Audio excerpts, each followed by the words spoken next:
Joe, why don't you tell us about how you got involved in Tony and Tina's wedding, how you came to produce it, and how you segued from that experience into producing a number of the other things that you produced. Yeah, well, right out of college, I had friends that worked on Wall Street.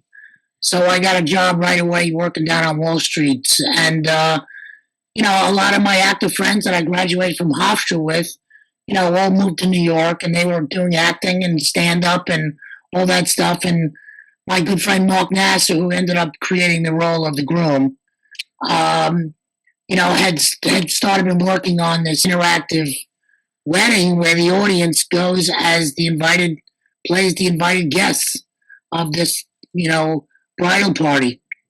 And so they needed people to do it. I mean, nobody was getting paid back then, but they needed people to do it. And my friend Mark said, You've been in lots of weddings before. You know exactly what to do as a bride's groom." And he asked me to play one of the roles. And so I used to come with my suit on to the rehearsals, and it was quite an eye opener.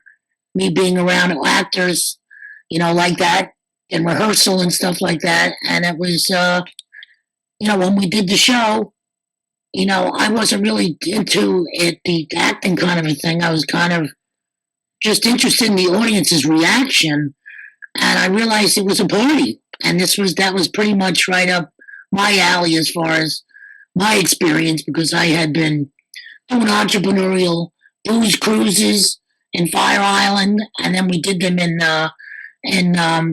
New York City at the Circle Line. So eventually, I left in 1988 or so. We started in 1985, starting doing showcases of it. And then I went to the writers and said, I want to do this thing professionally.